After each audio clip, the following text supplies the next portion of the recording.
Assalamualaikum warahmatullahi wabarakatuh. Selamat datang di channel Cerita Serem. Sebelum lanjut cerita, tulis sholawat dulu di komentar ya, agar kelak kita mendapatkan syafaat di akhirat nanti. Amin. Bayangkan jika tubuh orang terdekatmu tiba-tiba dipenuhi paku berkarat dan pecahan beling yang keluar tanpa sebab.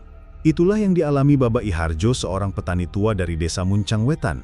Galih yang anaknya seorang santri di pesantren tua lereng Gulung Muria, terpaksa pulang setelah mendengar kabar mengerikan itu.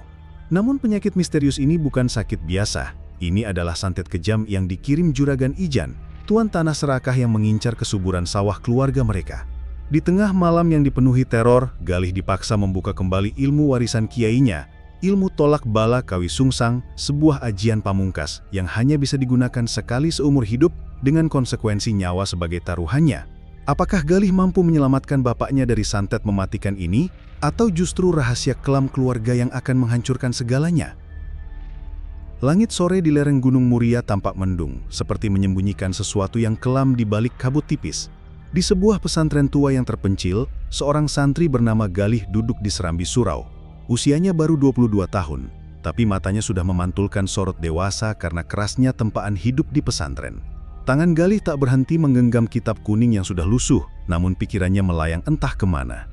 Ia baru saja menerima kabar mengejutkan dari seorang tetangga kampung. Pak Iharjo, ayahnya yang tinggal di desa Muncang Wetan, mendadak sakit parah. Bukan sakit biasa, tapi sakit yang terdengar mustahil. Tubuh ayahnya, kata orang, dipenuhi paku dan beling yang muncul dari dalam perut. Kabar itu membuat Galih tak bisa duduk tenang. Sudah lama ia tak pulang ke kampung karena fokus pada pelajaran kitab dan wirid di pesantren. Kiai Sarmat sempat melarang para santri pulang karena ada hajat besar di pesantren, tapi Galih tak sanggup lagi menahan diri. Malam itu juga, dengan pakaian seadanya dan tas kecil berisi kitab, Galih turun dari lereng gunung menuju kampungnya. Setiap langkah di jalan tanah berbatu terasa berat, seperti ada firasat buruk menanti. Saat tiba di desa Muncang Wetan, suasananya terasa berbeda. Desa itu biasanya ramai dengan suara anak-anak bermain dan gemerisik pohon bambu di sore hari. Kini udara terasa berat, dingin dan sunyi. Beberapa tetangga hanya menatap Galih dari balik jendela tanpa banyak bicara. Ada desas-desus bahwa penyakit Pak Iharjo bukan penyakit medis, melainkan kiriman santet mala. Rumah panggung keluarga Galih berada di ujung desa, dikelilingi sawah yang menguning menjelang panen. Begitu menginjakkan kaki di depan rumah, Galih melihat ibunya, Bu Sarni, duduk menangis di beranda. Wajahnya pucat, matanya sembab karena tak tidur berhari-hari. "Galih, bapakmu," dia terus mengerang, kata Bu Sarni dengan suara parau. Galih segera masuk. Di dalam rumah, aroma obat dan kemenyan bercampur menjadi bau aneh yang menusuk.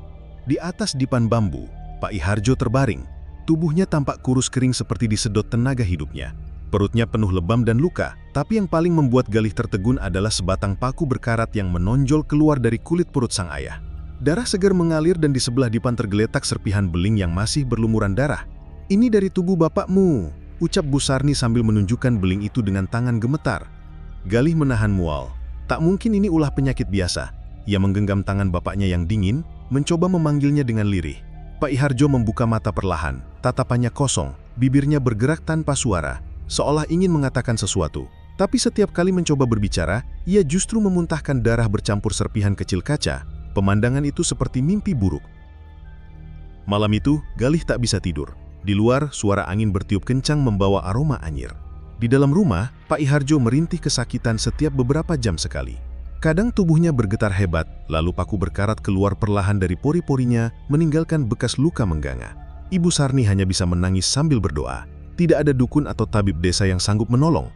Mereka semua menyerah karena yakin ini kiriman santet tingkat tinggi.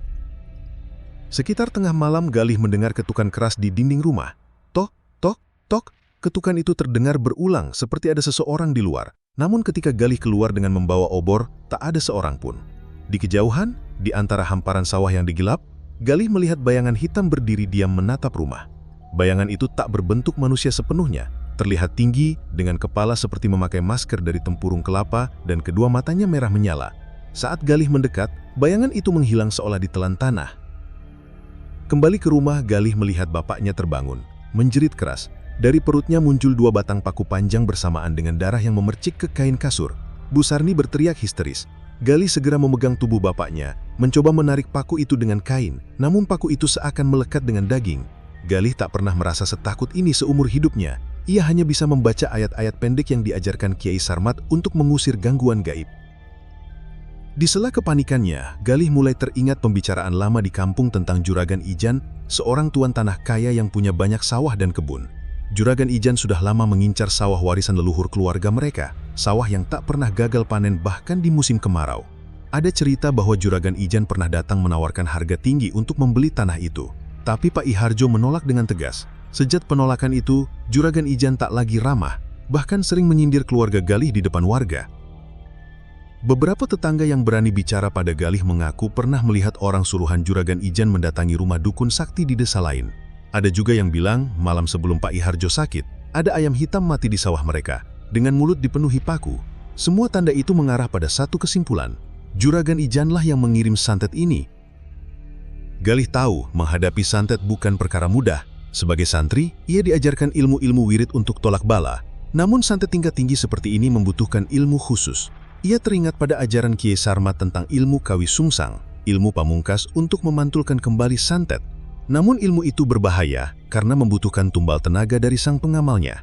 Jika gagal, nyawa bisa melayang. Galih belum memutuskan, namun di malam itu, ia bersumpah akan melakukan apapun untuk menyelamatkan ayahnya. Menjelang subuh, Galih pergi ke sawah sendirian. Ia ingin memastikan apakah benar santet ini juga mempengaruhi tanah warisan mereka. Benar saja, sawah yang biasanya hijau subur kini berubah menghitam di beberapa bagian. Tanaman padi membusuk, seperti dilanda kutukan.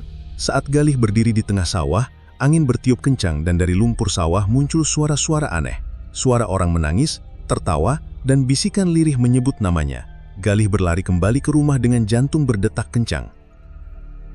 Di rumah, Pak I Hardjo tampak tak sadarkan diri, tapi tubuhnya terus mengeluarkan beling kecil dari luka-lukanya. Galih membantu ibunya membersihkan luka itu sambil membaca doa. Namun malam itu, ia sadar satu hal. Ini baru permulaan. Kiriman santet bukan hanya ingin melukai, tapi juga merebut kesuburan tanah keluarganya, mungkin dengan tumbal darah. Saat fajar menyingsing, Galih berdiri di depan rumah menatap sawah keluarganya yang mulai mati. Dalam hati, ia berjanji malam berikutnya, ia akan melawan, meski itu berarti harus mengorbankan dirinya sendiri.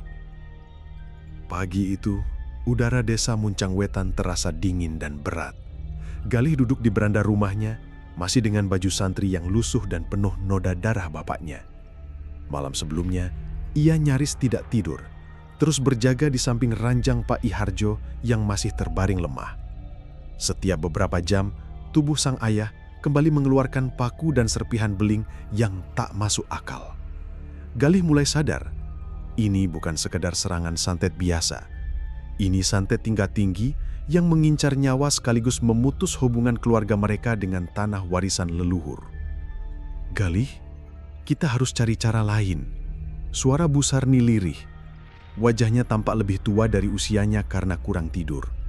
Ia sudah memanggil beberapa dukun kampung, tapi semuanya menyerah. Bahkan, Mbah Ranu, dukun sepuh yang dikenal ampuh mengusir gangguan gaib, menolak menangani santet ini setelah melihat paku keluar dari tubuh Pak I Hardjo. Ini bukan kerjaan manusia biasa.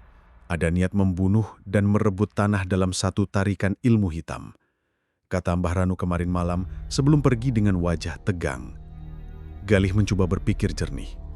Ia teringat percakapan warga yang dulu sering bergunjing tentang Juragan Ijan, seorang tuan tanah kaya dan sombong di desa sebelah.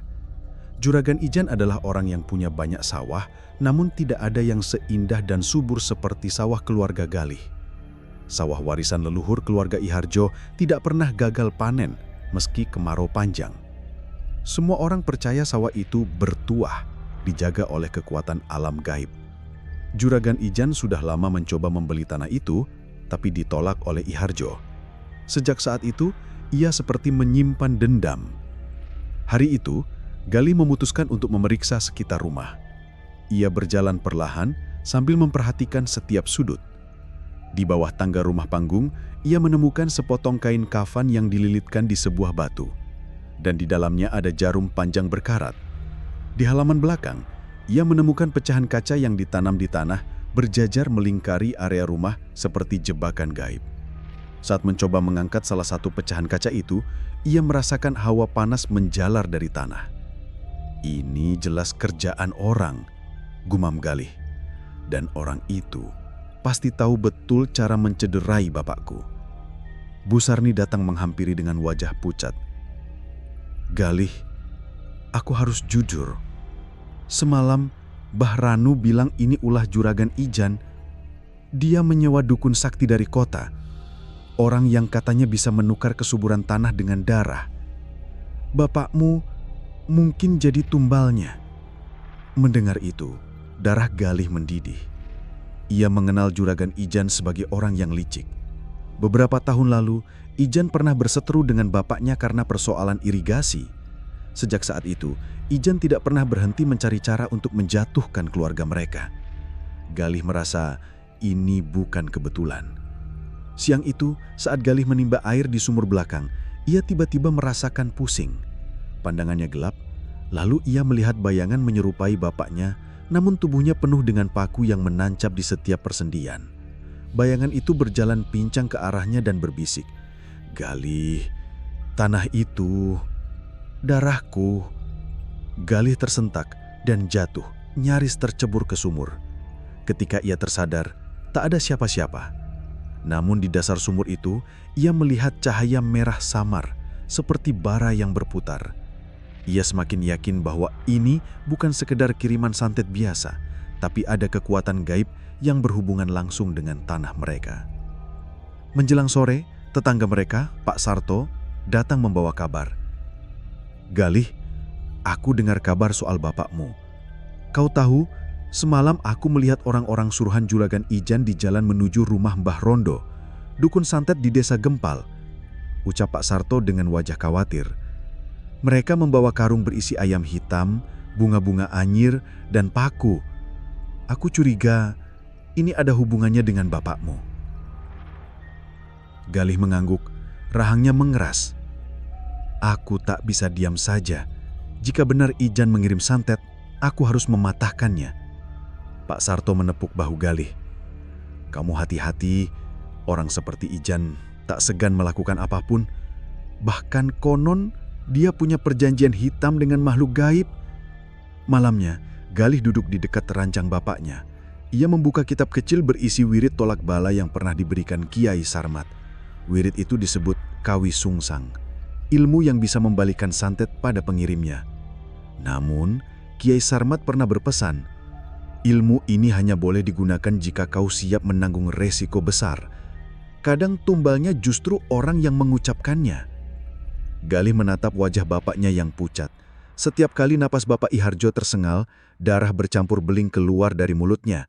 Paku-paku kecil mulai menembus kulit di kaki dan tangan, seolah ada sesuatu di dalam tubuh yang mendorongnya keluar. Pemandangan itu begitu mengerikan hingga Bu Sarni hampir pingsan. Sekitar tengah malam, rumah mereka kembali diguncang teror. Pintu belakang bergetar, seperti ada orang yang menendangnya dari luar.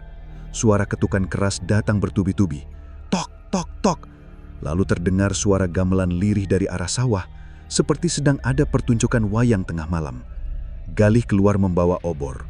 Di jauhan, di antara gelapnya sawah, ia melihat sesajen dengan kepala ayam hitam dan kertas merah bertuliskan nama bapaknya. Darah ayam itu menetes ke tanah sawah, menimbulkan bau anyir yang membuatnya mual. Ketika ia mencoba mengambil sesajen itu, angin berputar hebat dan bayangan hitam dengan mata merah kembali muncul. Bayangan itu melayang mendekat, tangannya memegang paku berkarat yang meneteskan darah. "Pergi kau!" teriak Galih sambil mengucapkan doa tolak bala. Bayangan itu menghilang perlahan, tapi meninggalkan jejak kaki hangus di tanah. Galih kembali ke rumah dengan jantung berdebar. Ia tahu santet ini tidak bisa dilawan dengan cara biasa. Malam itu, ia memutuskan untuk menghubungi Kiai Sarmat melewati seorang santri yang akan datang ke desa esok hari. Namun sebelum ia sempat tidur, Pak Iharjo tiba-tiba menjerit keras. Dari perutnya keluar 3 batang paku panjang bercampur darah segar yang memercik ke dinding. Bu Sarju menangis histeris. "Bapakmu tidak akan selamat jika kita tidak menghentikan mereka, Galih," teriak Bu Sarni. Galih menggenggam paku itu dengan tangan bergetar. Ia bersumpah malam esok akan mendatangi rumah Juragan Ijan, tak peduli apapun risikonya. Ia tahu jika terus dibiarkan, santet ini bukan hanya akan merebut nyawa bapaknya, tapi juga kesuburan sawah leluhur mereka. Malam yang panjang baru saja berlalu. Namun suasana rumah panggung keluarga I Hardjo masih seperti rumah duka. Bau darah dan obat tradisional bercampur menjadi aroma yang menusuk hidung. Galih duduk bersila di samping ranjang bapaknya. Wajah Pak I Hardjo tampak pucat pasi. Bibirnya kering dan tubuhnya kurus seperti hanya tinggal kulit dan tulang. Di sekitar perutnya, luka-luka dari paku dan beling masih menganga. Meskipun Bu Sarni sudah mencoba membersihkan dengan ramuan daun sirih dan kunyit. Galih tak bisa lagi hanya diam. Setiap malam selalu ada paku dan serpihan kaca yang keluar dari tubuh bapaknya. Terkadang, paku itu begitu panjang dan berkarat, membuat kulit bapaknya robek. Semua dukun di desa sudah angkat tangan. Satu-satunya jalan yang terlintas di kepala Galih adalah menggunakan ilmu warisan Kiai Sarmad, ilmu tolak balak Kawi Sungsang. Galih masih ingat jelas nasihat Kiai Sarmad suatu sore di pesantren. Galih, ada ilmu pamungkas yang jarang dipelajari karena berat. Namanya Kawi Sungsang. Ilmu ini bisa memantulkan semua niat jahat, termasuk santet. Tapi ingat nak, setiap ilmu ada bayarannya. Jika kau memakainya tanpa kesiapan batin, santet itu bisa berbalik menghantam dirimu sendiri. Kini, kata-kata itu terasa menggema di kepalanya. Galih menatap kitab wirid yang dibawanya pulang. Kertasnya sudah menguning, tapi tulisan Arab pegon di dalamnya masih jelas. Ia harus memutuskan, menyelamatkan bapaknya dengan resiko kehilangan nyawa, atau pasrah melihat Pak I Hardjo meregang sekarat. Pagi itu, Pak Sarto, tetangga dekat mereka, datang membawa kabar. Galih, aku semalam melihat orang suruhan Juragan Ijan membawa bungkusan aneh ke rumah dukun di desa Gempal. Mereka bilang ini kerjaan terakhir untuk keluargamu.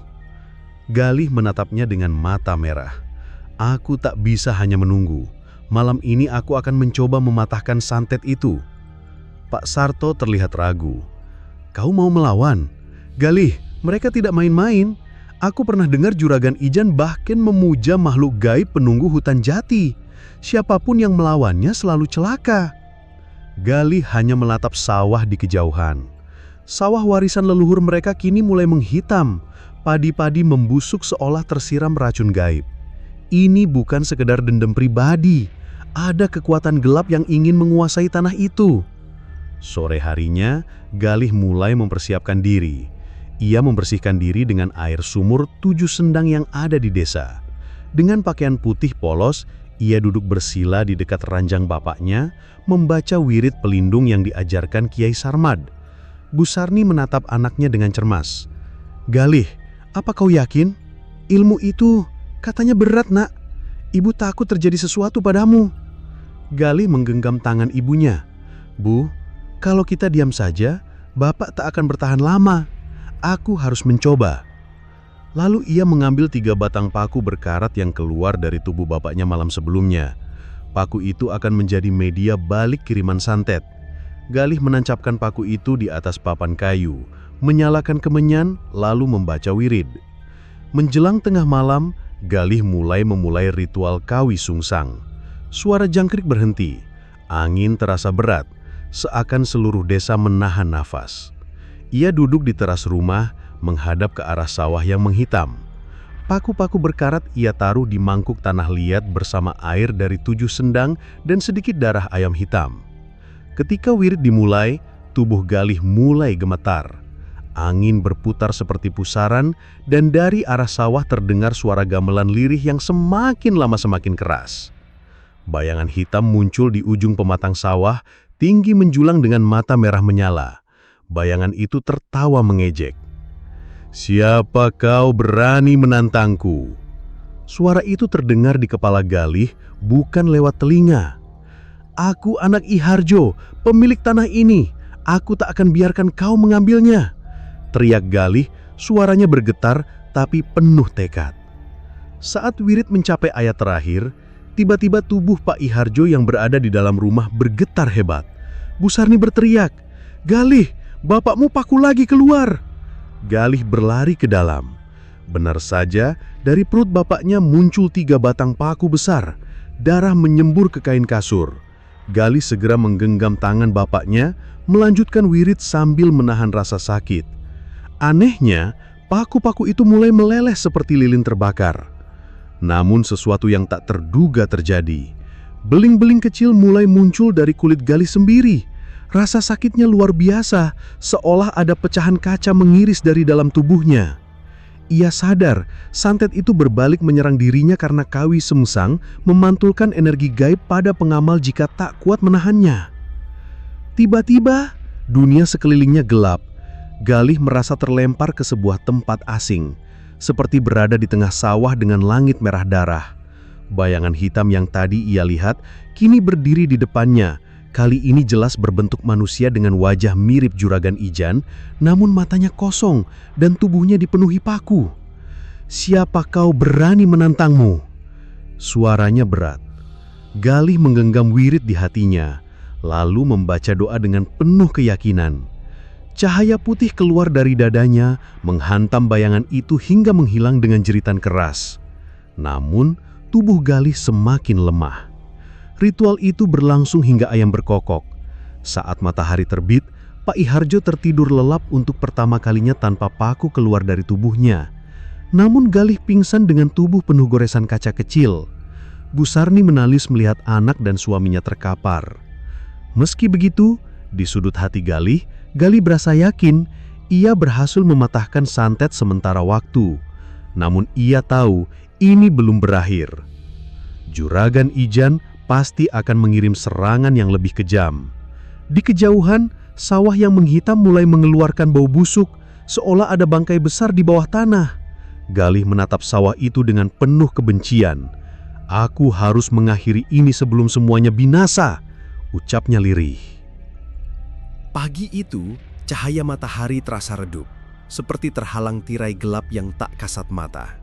Rumah panggung keluarga Iharjo masih dipenuhi aroma kemenyan yang tersisa dari ritual semalam. Galih terbaring di lantai, tubuhnya lemas dan penuh goresan bekas beling yang muncul ketika ia melafalkan wirid Kawi Sungsang. Di sampingnya, Bu Sarni menatap dengan wajah khawatir, memegang kain basah untuk membersihkan darah dari tangan anaknya. Pak Iharjo yang sebelumnya terus-menerus mengeluarkan paku dan beling, kini terlihat lebih tenang. Napasnya teratur meskipun wajahnya masih pucat. Namun, Galih tahu bahwa ini bukanlah kemenangan. Kawi Sungsang hanya memantulkan santet sementara, mengalihkan serangan ke tubuhnya sendiri. "Galih, nak, kau kenapa?" Bu Sarni menangis melihat tubuh anaknya yang kini penuh luka. "Aku hanya menahan sebagian kiriman itu, Bu.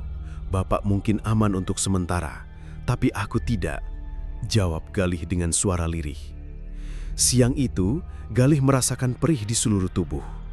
Ketika membuka baju, terlihat benjolan kecil di kulitnya, seperti ada sesuatu di bawah permukaan daging. Rasa sakitnya semakin menjadi ketika dari bawah kuku jarinya keluar pecahan beling kecil, disertai darah segar. Bu Sarni histeris melihat kejadian itu. "Ya Allah, Galih, kau juga kena santetnya." Galih mengangguk pelan. "Ini efek dari Kawi Sungsang. Santet itu berbalik padaku. Jika aku tak kuat, mungkin aku akan mati menggantikan Bapak." Namun Galih tak menyesal. Dalam hatinya, ia rela menanggung penderitaan ini demi keselamatan orang tuanya. Yang membuatnya takut hanyalah satu hal. Santet ini belum berhenti. Setiap malam masih ada teror. Dan Juragan Ijan pasti tahu bahwa usahanya belum sepenuhnya berhasil. Menjelang sore, Galih memutuskan pergi ke sawah bersama Pak Sarto. Sawah keluarga mereka kini tampak mengerikan. Tanaman padi yang biasanya hijau segar berubah menghitam. Batangnya kering dan membusuk. Aroma busuk bercampur dengan bau anyir darah tercium dari arah pematang. Saat Galih mencoba menginjak lumpur sawah, ia terkejut melihat paku-paku berkarat tertancap di dalam tanah, seolah ditanam satu persatu. Ini bukan cuma santet untuk bapakmu, ini cara mereka merusak kesuburan tanah," kata Pak Sarto, matanya terbelalak nyeri. Galih berjongkok, mengambil satu paku berkarat itu. Begitu ia sentuh, ujung paku memerah, seperti baru saja dipanaskan. Di tengah sawah, Galih menemukan sesajen baru. yaitu sebuah kendi tanah liat berisi darah ayam hitam dan rambut manusia. Di sampingnya ada kertas merah bertulis nama I Harjo dan Galih. Jelas sekali, Juragan Idjan kini mengincar mereka berdua. "Aku harus menghadapinya, Pak," ucap Galih sambil mengepalkan tangan. "Kalau dibiarkan, keluarga kita habis." Malam itu, saat mencoba tidur, Galih mengalami mimpi mengerikan. Ia berada di sawah yang sama, namun langit berwarna merah darah. Dan dari dalam lumpur sawah, muncul bayangan hitam raksasa. Tubuhnya penuh paku berkarat. Bayangan itu tertawa dengan suara parau. "Galih, darahmu manis, tanah ini akan meminummu." Bayangan itu meraih Galih, menancapkan paku ke dadanya. Rasa sakit di mimpi itu begitu nyata hingga Galih terbangun dengan peluh dingin. Saat membuka baju, ia terkejut melihat bekas luka paku di dada, persis seperti di mimpi. Tubuhnya semakin penuh luka, beling-beling kecil terus keluar dari pori-porinya. Bu Sarni hanya bisa menangis melihat penderitaan putranya. "Nak, kalau ini terus berlanjut, kau bisa mati. Kita harus mencari bantuan yang lebih kuat." Keesokan harinya, seorang santri utusan Kiai Sarmat datang ke rumah mereka. Namanya Rafli, teman dekat Galih di pesantren. Ia membawa pesan dari Kiai Sarmat setelah mendengar kabar bahwa Galih melawan santet dengan Kawi Sungsang. "Galih, Kiai bilang ilmu itu tak bisa kau gunakan berulang kali. Sekali kau pakai, tubuhmu akan terus jadi sasaran. Kau harus menghancurkan sumber santet ini. Kalau tidak, nyawamu yang jadi tumbal," kata Rafli dengan wajah tegas. Galih terdiam. Ia tahu siapa sumbernya, Juragan Idjan. Namun mendatangi juragan itu bukan perkara mudah. Idjan terkenal kejam dan punya banyak anak buah. Namun jika ia tidak melawan sekarang, sawah keluarga dan nyawanya akan lenyap. Malam itu, rumah mereka kembali diganggu. Pintu belakang diketuk berulang kali, disusul suara ketawa perempuan dari arah sumur. Bu Sarni ketakutan, sementara Pak I Harjo yang masih lemah hanya bisa memejamkan mata. Galih keluar dengan membawa obor. Di dekat pohon randu di samping rumah, ia melihat sosok perempuan dengan rambut panjang terurai. Matanya kosong, tubuhnya penuh paku. Perempuan itu menatapnya lalu menghilang dalam sekejap. Namun dari tanah di bawah pohon randu muncul paku-paku baru, seperti tumbuh dari dalam tanah. Galih sadar bahwa santet ini semakin kuat. Ilmu Kawi Sungsang saja tidak cukup. Ia butuh cara lain, mungkin dengan menggali rahasia leluhur tentang sawah bertuah milik mereka. Esok paginya, Pak Sarto datang membawa cerita lama yang selama ini tak pernah diungkap. "Galih, ada hal yang mungkin belum kau ketahui tentang sawah keluargamu. Konon, kakek buyutmu dulu membuat perjanjian dengan jin penunggu tanah. Itulah mengapa sawah kalian selalu subur. Tapi kalau perjanjiannya tak ditepati, tanah itu bisa jadi kutukan." Galih tertengung. Ia menatap sawah dari kejauhan. Jadi, ini bukan cuma ulah Idjan. Ada rahasia kelam di balik sawah itu. Pak Sarto mengangguk pelan. Mungkin Idjan tahu rahasia itu dan dia mencoba mengambil kekuatan sawah dengan cara jahat. Galih merasa dadanya semakin sesak. Jika benar ada perjanjian leluhur, apakah keluarga mereka sudah mengkhianatinya? Malam itu, Galih memutuskan berjaga di depan rumah. Ia duduk dengan keris kecil warisan kakeknya, bersiap menghadapi apapun. Tepat tengah malam, suara gamelan kembali terdengar dari arah sawah. Dari kegelapan, muncul bayangan Juragan Idjan. Namun kali ini bukan manusia biasa. Tubuhnya seperti dikelilingi asap hitam, matanya menyala merah. "Galih, tanah itu bukan milikmu lagi. Serahkan bapakmu sebagai tumbal, maka semua berakhir." Suara Idjan bergema, setengah nyata, setengah gaib. Galih menatapnya dengan kemarahan yang membara. "Lebih baik aku mati daripada melihat bapakku jadi tumbal untuk keserakahanmu." Bayangan itu tertawa keras, lalu menghilang meninggalkan hawa panas. Dari tanah di depan rumah, muncul paku-paku baru yang menancap dengan sendirinya, membuat Bu Sarni menjerit ketakutan. Galih sadar, pertempuran ini belum apa-apa. Ia harus menemukan akar masalahnya. Antara Juragan Idjan, santet, dan rahasia kelam sawah bertuah sebelum semuanya hancur. Pagi itu, Langit desa Muncang Wetan diselimuti kabut tebal. Matahari seperti enggan muncul, seolah tahu ada sesuatu yang tidak wajar sedang mengintai desa. Galih duduk di tepi beranda rumah panggungnya, memandangi sawah keluarga yang terhampar di depan. Tanaman padi yang dulu hijau kini menjadi kering, menghitam, dan mengeluarkan bau busuk. Setiap kali angin bertiup, aroma anyir bercampur bau tanah basah menembus hidung. Bu Sarni masih sibuk merawat Pak Iharjo yang semakin lemah. Meski semalam tak ada lagi paku yang keluar dari tubuhnya, luka-luka lama belum sembuh. Tubuhnya penuh bekas sayatan beling yang tidak mungkin berasal dari dunia nyata. Namun, Galih merasakan sesuatu yang lebih menakutkan. Santet itu kini sepenuhnya berbalik kepada dirinya. Di tangan Galih, kulitnya tampak memar dan panas. Kadang-kadang pecahan kaca kecil keluar dari pori-porinya, meninggalkan rasa perih yang luar biasa.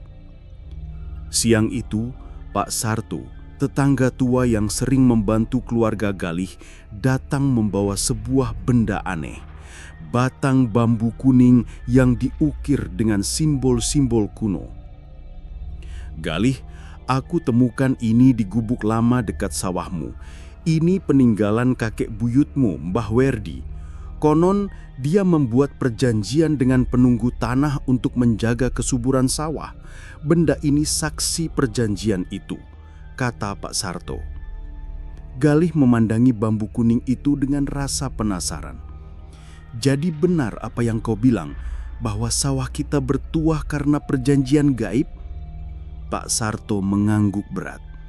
Ya, saat paceklik besar melanda desa, Mbah Werdi pergi ke Gunung Muria untuk bertapa. Di sanalah dia bertemu sosok gaib penunggu tanah.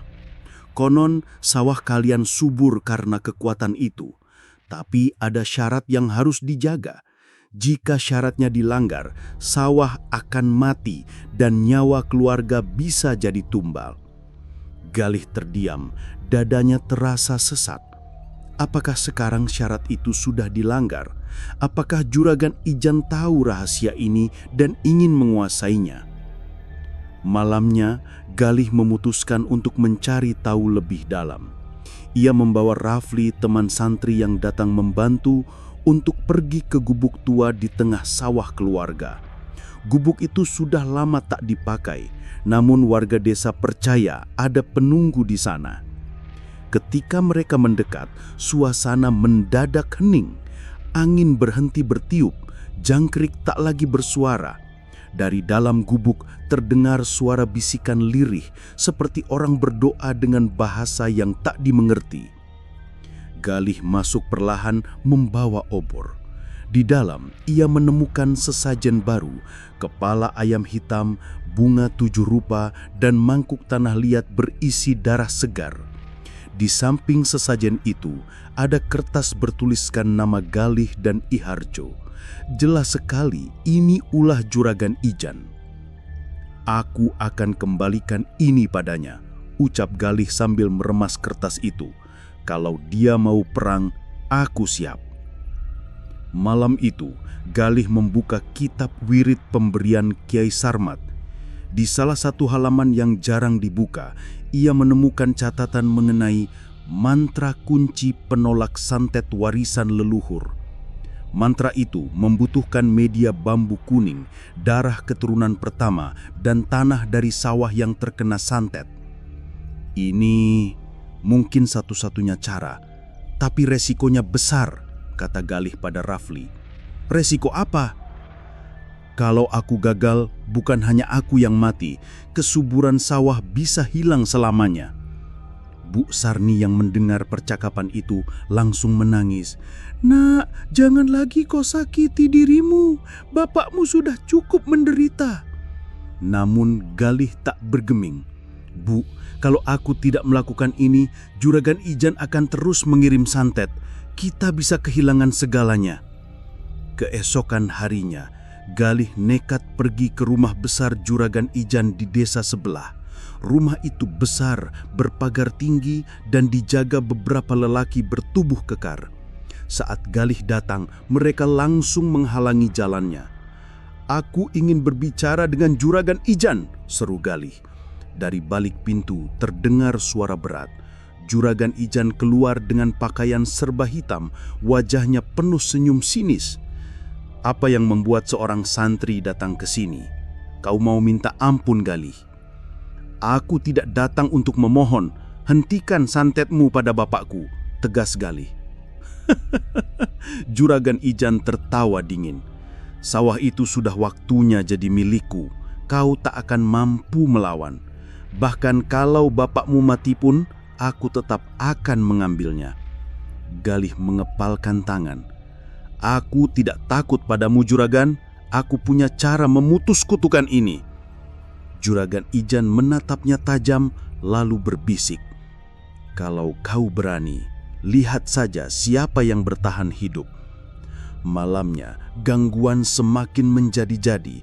Pintu rumah berguncang, suara gamelan semakin keras, dan dari arah sawah terdengar teriakan perempuan. Bu Sarni hampir pingsan ketakutan, sementara Pak Iharjo kembali mengalami kejang-kejang. Dari tubuhnya keluar belasan paku kecil secara bersamaan, seperti hujan paku. Galih tak bisa lagi menunda. Ia mengambil bambu kuning, kitab, dan segenggam tanah dari sawah. Malam itu, ia berniat melakukan ritual pemutus santet. Di halaman rumah, Galih menggambar lingkaran dari garam dan bara arang. Ia duduk di tengah lingkaran, menancapkan bambu kuning ke tanah dan melukai telapak tangannya untuk meneteskan darah ke tanah. "Dengan izin Allah, aku kembalikan semua kejahatan ini," gumamnya lirih sambil melafadzkan wirid. Udara mendadak mencekam, angin berputar seperti pusaran, suara gamelan berubah menjadi jeritan. Bayangan hitam muncul dari arah sawah, tinggi dan menyerupai Juragan Ijan. Mata bayangan itu merah menyala, membawa paku-paku berkarak di tangannya. "Berani kau memutus perjanjian tanah ini?" Suara itu menggelegar. Galih melanjutkan wirid tanpa henti. Paku-paku di tangan bayangan itu mulai meleleh, namun rasa sakit di tubuh Galih semakin menjadi-jadi. Beling-beling besar keluar dari kulit punggungnya, membuat darah membasahi tanah. Bu Sarni berteriak histeris, tapi Galih tak menyerah. Saat ritual mencapai puncak, cahaya putih keluar dari bambu kuning, menghantam bayangan hitam hingga pecah menjadi asap. Suara gamelan berhenti seketika. Galih pingsan, tubuhnya penuh luka. Namun saat ia tersadar menjelang subuh, Pak Iharjo terlihat tertidur nyenyak tanpa rasa sakit. Sawah yang menghitam mulai memunculkan titik-titik hijau tanda kehidupan. Rafli berkata lirih, "Kau berhasil, Galih, tapi aku yakin Juragan Ijan belum menyerah. Dia pasti akan mengirim serangan yang lebih kejam." Galih menatap sawah dari kejauhan. "Kalau dia ingin perang, aku akan habisi semua santetnya. Ini belum selesai." Pagi itu, desa Muncang Wetan terasa lebih tenang dari sebelumnya. Suara ayam berkokok bersahutan dan kabut tipis mulai terangkat perlahan. Namun, di hati Galih, perasaan was-was tidak pernah hilang. Pak Iharjo kini bisa tidur nyenyak. Tidak ada lagi paku yang keluar dari tubuhnya sejak ritual pemutusan tet malam lalu. Sawah mereka pun menunjukkan tanda-tanda pulih.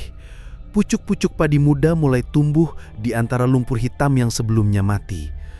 Meski begitu, Galih tahu bahwa ini bukan akhir.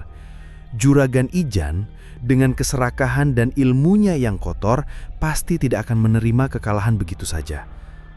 Siang itu, Rafli datang membawa kabar buruk.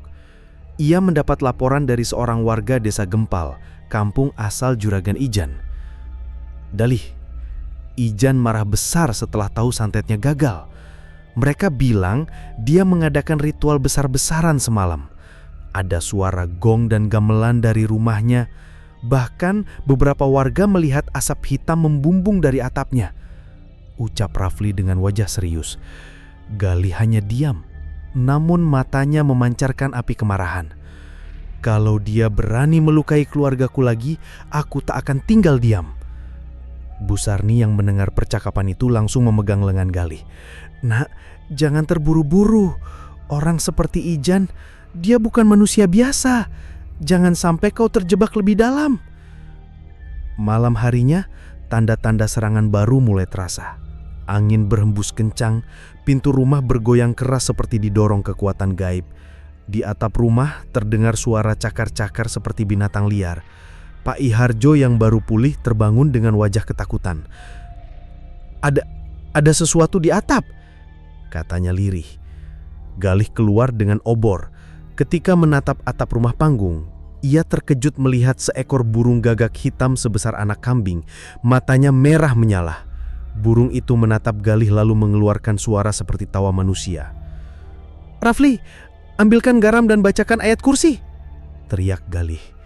Begitu Rafli melafalkan ayat-ayat suci, burung gagak itu mendadak terbang sambil melepaskan bulu-bulu hitam yang berjatuhan. Salah satu bulu jatuh di tangan Galih. Dan anehnya, bulu itu berubah menjadi paku berkarat. Keesokan paginya, Galih dan Pak Sarto pergi ke sawah. Mereka terkejut melihat bekas tapak kaki manusia yang terbakar di lumpur sawah. Di tengah-tengah sawah ada tulisan aneh dari beling dan batu. Tanah ini bukan milikmu lagi. Galih merasakan darahnya mendidih. Ini jelas peringatan dari Ijan. Dia ingin menakut-nakuti kita. Pak Sarto menepuk bahunya. Kau harus hati-hati Galih. Orang yang dikuasai dendam bisa melakukan hal yang tak masuk akal.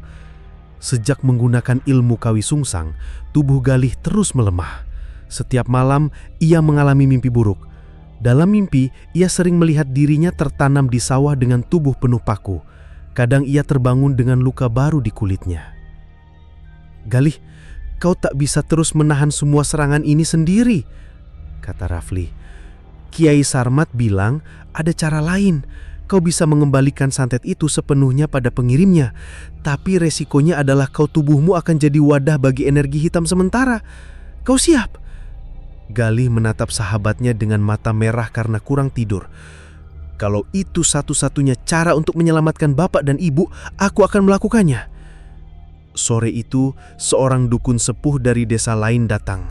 Namanya Mbah Kerta. Pria berusia 80 tahunan dengan sorot mata tajam. Ia dikenal sebagai orang yang pernah melawan santet tingkat tinggi. Mbah, dengar kau melawan Ijan? Tanya Mbah Kerta saat menatap Galih. Iya Mbah, dia sudah membuat bapak hampir mati, jawab Galih. Mbah Kerta menghela napas panjang. Ijan itu bukan sekedar manusia.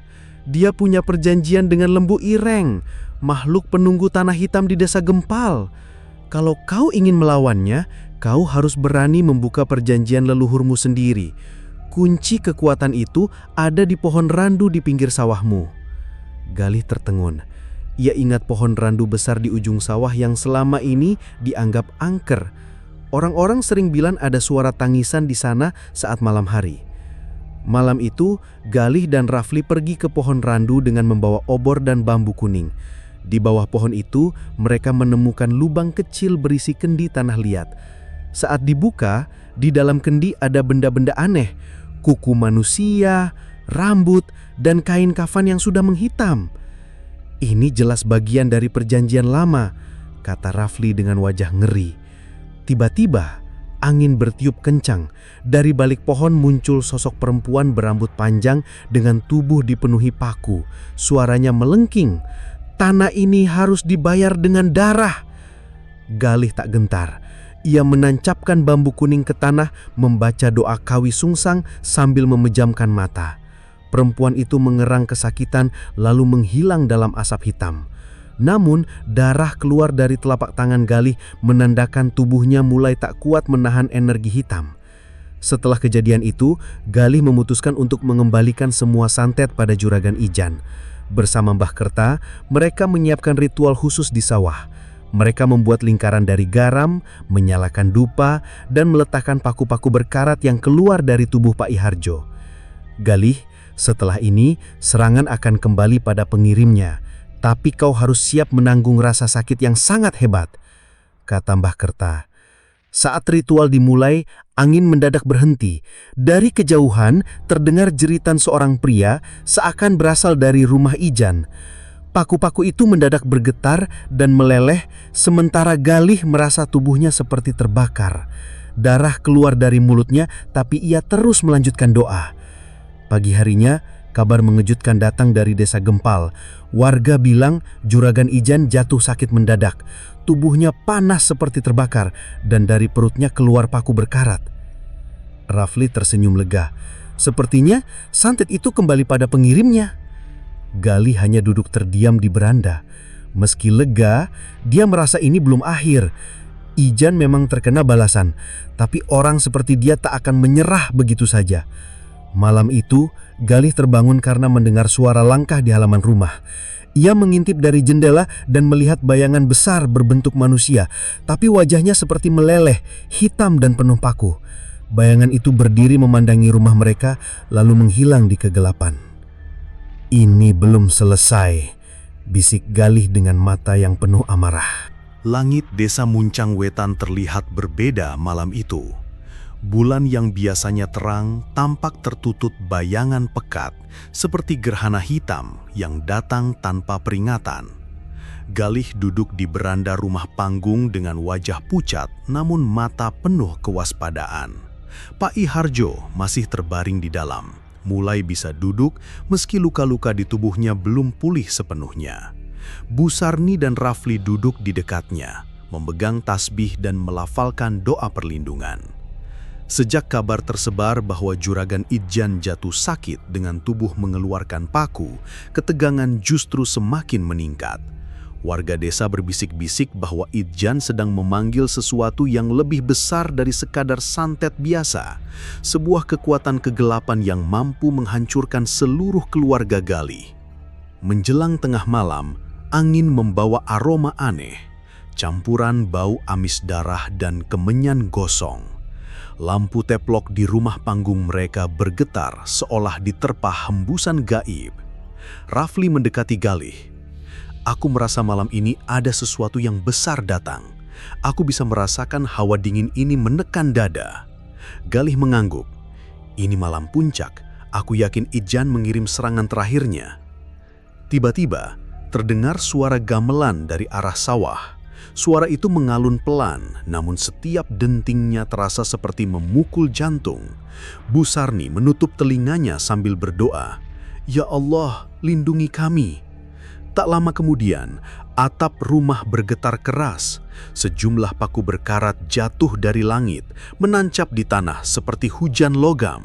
Suara jatuhnya paku itu membuat semua orang merinding. "Galih, itu hujan santet!" Rafli berteriak. Galih segera mengangkat bambu kuning dan membuat lingkaran pelindung dari garam di halaman rumah. Semua masuk ke lingkaran, cepat! Saat mereka berdiri di dalam lingkaran itu, sebuah bayangan raksasa muncul di langit. Bayangan itu menyerupai Juragan Ijan, namun dengan wajah yang hancur dan mata merah menyala. "Galih, kau pikir bisa menantangku? Kau akan kubuat merangkak di tanah seperti anjing." Suara itu bergema di udara. Ketika bayangan itu mengangkat tangannya, paku-paku yang jatuh dari langit mulai bergerak sendiri, melayang dan mengarah ke Galih. Salah satunya menembus bahu Galih, membuat darah mengucur deras. "Aku baik-baik saja," teriak Galih meski wajahnya pucat. Rafli mencoba melafalkan doa, tapi semakin banyak paku yang muncul dari tanah, bahkan dari dalam dinding rumah. Pak I Harjo yang melihat kejadian itu berusaha bangun, meski tubuhnya lemah. "Galih, jangan lawan sendiri," ucapnya dengan suara lirih. Galih sadar ia harus mengakhiri ini di sumbernya, pohon randu angker di tepi sawah. Ia menggenggam bahunya yang berdarah, lalu menatap Rafli. "Aku harus ke sana. Pohon itu kunci semua santet ini." "Gila kau, lihat tubuhmu Galih, kau bisa mati di sana." Rafli menahan. "Kalau aku diam di sini, semua orang mati. Aku harus selesaikan ini malam ini," tegas Galih. Dengan bambu kuning dan keris warisan kakeknya, Galih berjalan menuju pohon randu diiringi Rafli. Angin malam menjadi semakin dingin, dan suara gamelan kini terdengar lebih keras, seolah memanggil mereka. Sesampainya di pohon randu, Galih terkejut melihat sesajen baru, kepala kambing hitam, kain kafan yang masih basah dan mangkuk tanah liat berisi darah. Di sekeliling pohon, paku-paku berkarat tertancap membentuk lingkaran. Ini pekerjaan Idjan, gumam Rafli ngeri. Galih menggali tanah di bawah pohon mencari akar perjanjian leluhur. Di kedalaman tanah, ia menemukan kendi tua dengan ukiran kuno. Di dalamnya ada tulang manusia. Ini mungkin tumbal pertama dari perjanjian lama, kata Galih. Dengan suara bergetar, Galih menusukkan keris ke tanah sambil membaca wirid kawi sungsang, mengalirkan darahnya sendiri ke tanah. Tanah di sekitar pohon mulai berguncang dan suara gamelan berubah menjadi teriakan makhluk tak kasat mata. Tiba-tiba, dari dalam bayangan pohon muncul sosok lembu hitam raksasa, matanya merah, tanduknya panjang. Sosok ini dikenal sebagai lembu ireng, penunggu tanah yang konon memberi kesuburan pada sawah keluarga Galih. "Siapa yang berani mengganggu tanahku?" Suara lembu ireng berat dan dalam. "Aku Galih, keturunan Iharjo. Aku menuntut agar kesuburan ini kembali tanpa harus ada darah sebagai tumbal," teriak Galih. Lembu ireng tertawa sinis. "Leluhurmu sudah berjanji, darah harus dibayar dengan darah. Jika tidak, tanah ini akan mati selamanya." Bayangan juragan Idjan muncul di samping lembu ireng. Ia terlihat semakin mengerikan, dengan tubuh separuh hitam pekat dan paku menonjol di seluruh tubuhnya. "Galih, serahkan saja tanah ini padaku. Kau tak akan bisa melawan kekuatan ini." Galih menggenggam bambu kuning dan kerisnya. Dengan sekuat tenaga, ia membaca wirid pamungkas dari Kiai Sarmad. Cahaya putih keluar dari tubuhnya, melawan bayangan hitam yang mengelilingi lembu ireng. Rafli ikut melafalkan doa, sementara tanah di bawah mereka bergetar hebat. Namun pertarungan itu tidak seimbang. Setiap kali cahaya Galih mengenai bayangan Idjan, tubuh Galih terluka. Pecahan kaca kembali keluar dari kulitnya, darah mengucur dari wajah dan dadanya. Di tengah rasa sakit itu, Galih teringat wajah bapak dan ibunya. "Aku tidak boleh kalah di sini. Jika aku jatuh, keluargaku habis." Dengan tekad membara, ia menancapkan bambu kuning ke tanah sambil mengucap doa terakhir. Cahaya putih menyilaukan menyelimuti pohon randu, membuat lembu ireng dan bayangan Idjan menjerit keras sebelum menghilang dalam asap hitam. Galih jatuh tersungkur tak sadarkan diri. Rafli berteriak memanggilnya, "Galih, bangun Galih!" Ketika fajar tiba, desa Muncang Wetan terasa tenang. Sawah keluarga Iharjo kembali hijau. Tidak ada lagi aroma busuk atau paku-paku berkarat. Galih terbangun di beranda rumah dengan tubuh penuh perban. Pak Iharjo duduk di sampingnya, menatap dengan mata berkaca-kaca. "Kau selamatkan kita semua, Nak. Tapi aku takut ini belum benar-benar berakhir." Galih menghela napas panjang. Ia tahu meskipun juragan Idjan kini terbaring sakit parah, bayangan kekuatannya masih ada. Malam puncak serangan ini mungkin sudah berlalu, tapi perang melawan kegelapan belum usai. Fajar di desa Muncang Wetan kembali hangat. Matahari menyinari sawah yang kini mulai hijau, seolah semua penderitaan semalam hanya mimpi buruk. Galih duduk di beranda rumah panggung dengan tubuh penuh perban. Masih lemah, tapi sadar sepenuhnya. Pak Iharjo kini benar-benar pulih. Tidak ada lagi paku maupun beling yang keluar dari tubuhnya. Bu Sarni tak henti-hentinya mengucap syukur. Meski ia tahu, bayang-bayang teror belum sepenuhnya sirna. Namun Galih tidak bisa merasa tenang. Juragan Idjan belum sepenuhnya binasa. Meski santetnya terpental balik dan tubuhnya sakit parah, auranya masih terasa di sekitar sawah. Seolah ada bayangan gelap yang mengintai, menunggu momen untuk kembali menyerang. Siang itu, Rafli datang membawa kabar baru. "Galih, Aku dengar dari orang-orang di desa Gempal, Juragan Idjan sekarat. Tapi anehnya, meski tubuhnya rusak, dia masih hidup. Mereka bilang ada makhluk hitam seperti lembu yang menjaga rumahnya. Galih menghela napas panjang. Itu lembu ireng, penjaga perjanjian lama. Mungkin Idjan berhasil mengikat makhluk itu agar tetap melindunginya. Kalau begitu, pertempuran belum selesai. Selama lembu ireng masih terikat pada keserakahan Idjan, tanah ini tak akan pernah aman. Pak Sarto yang mendengar kabar itu menggeleng khawatir. Kau tak bisa terus melawan, Galih. Tubuhmu sudah penuh luka. Kalau kau paksa lagi, kau bisa tewas. Galih menatap sawah di kejauhan. Kalau aku diam, Idjan akan bangkit. Aku harus memutus ikatan antara dia dan lembu ireng. Ini jalan terakhir. Malam itu Galih mempelajari kitab kuno milik Kiai Sarmat. Dalam salah satu catatan, ia menemukan petunjuk tentang ritual pemutus warisan goib. Ritual ini diciptakan untuk memutus ikatan antara manusia dan makhluk penunggu tanah. Ritual ini harus dilakukan di titik pusat energi, kata Galih. Dan aku yakin titik itu ada di gubuk lama di tengah sawah. Rafli menatapnya dengan ragu. Kau yakin bisa melakukan ini sendirian? Galih tersenyum samar. Aku tidak sendiri. Kau, bapak dan ibu ada di sini. Dan doa kalianlah yang akan jadi kekuatanku. Menjelang malam, Galih pergi ke sawah. Kabut tipis menggantung di atas pematang. Tanah terasa hangat, seolah ada sesuatu yang berdenyut di bawahnya. Di tengah sawah, gubuk tua berdiri lusur dengan pintu setengah terbuka. Dari dalam terdengar suara seperti desahan napas berat. Galih masuk perlahan.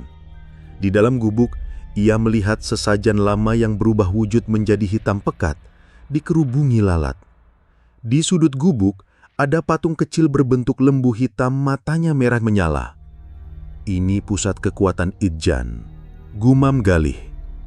Ketika Galih hendak menghancurkan patung itu, bayangan Juragan Idjan muncul di hadapannya. Kali ini bukan dalam bentuk manusia, tapi seperti roh hitam setengah transparan dengan tubuh berlapis paku. Galih, kau pikir bisa memutus ikatan ini? Aku sudah menyatu dengan tanah ini. Darahmu akan jadi tumbal terakhir. Bayangan itu melayang mendekat, dan dari tanah sawah muncul ratusan paku yang berterbangan mengarah ke Galih. Beberapa menancap di lengannya, membuat darah mengalir deras. Namun Galih tidak menyerah. Dengan sisa tenaga, ia menancapkan bambu kuning di tengah gubuk, membaca wirid pamungkas yang diajarkan Kiai Sarmat. Tanah sawah bergetar hebat. Pohon randu di ujung sawah berderak seperti akan tumbang. Dari langit petir menyambar, menerangi malam dengan cahaya menyilaukan. Bayangan Idjan menjerit kesakitan. Tubuhnya terpecah menjadi asap hitam. Namun kemudian lembu ireng muncul dari balik gubuk, lebih besar dan mengerikan dari sebelumnya. Beraninya kau mengusik perjanjianku, bocah. Suara makhluk itu bergema. Galih tahu, satu-satunya cara menghancurkan lembu ireng adalah dengan mengorbankan darah keturunan pertama sesuai isi kitab kuno. Ia menatap Rafli yang berdiri di luar gubuk dengan wajah cemas. Jika aku tidak kembali, jaga bapak dan ibu, teriak Galih. Dengan nekat, Galih menusukkan keris di telapak tangannya, membiarkan darahnya menetes di atas patung lembu hitam. Darahku untuk memutus ikatan ini. Mulai sekarang, tanah ini bebas dari perjanjian kotor. Cahaya putih keluar dari tubuh Galih, menghantam lembu ireng. Makhluk itu menjerit keras sebelum tubuhnya meledak menjadi abu hitam. Bayangan Juragan Idjan ikut hancur bersamaan dengan melelehnya patung kecil itu. Galih terjatuh, tubuhnya tak bergerak. Rafli berlari menghampirinya, menangis memanggil namanya. Subuh tiba. Di rumah panggung, Galih membuka mata. Bu Sarni tangis gembira melihat putranya hidup meski tubuhnya penuh luka. Bagaimana aku bisa hidup? Tanya Galih dengan suara lemah. Rafli menjawab, Kau pingsan semalam, tapi ketika lembu ireng hancur, aku yakin kekuatan jahat itu ikut lenyap. Kau diselamatkan oleh doa orang tuamu. Dari jauh warga desa membawa kabar. Juragan Ijan ditemukan tewas di rumahnya dengan tubuh penuh paku berkarat. Tidak ada yang berani mendekat dan rumahnya kini ditinggalkan. Beberapa hari kemudian, sawah keluarga I Harjo kembali subur. Padi muda tumbuh hijau, air irigasi mengalir jernih. Tidak ada lagi aroma busuk atau paku-paku berkarat di tanah. Pak I Harjo menatap sawah dengan mata berkaca-kaca. Galih, kau telah menyelamatkan warisan leluhur kita. Tanah ini kini bebas dari kotoran santet. Galih tersenyum lemah. Aku hanya melakukan apa yang seharusnya. Sawah ini bukan hanya tentang tanah, tapi juga tentang menjaga kehormatan keluarga. Malam itu Galih duduk di beranda memandang langit yang cerah. Ia memegang keris kakeknya, kini tersimpan dalam kain putih. Rafli duduk di sampingnya. Kau yakin tidak ada lagi ancaman? Galih menatap sawah yang berkilauan di bawah sinar bulan. Ancaman selalu ada. Tapi aku percaya, selama kita menjaga doa dan keimanan, tak ada santet yang bisa mengalahkan kita. Dengan semua luka dan pengalaman pahit itu, Galih tahu satu hal. Warisan sawah bertuah bukan hanya tentang kesuburan, tapi juga tentang harga diri, keberanian, dan pengorbanan.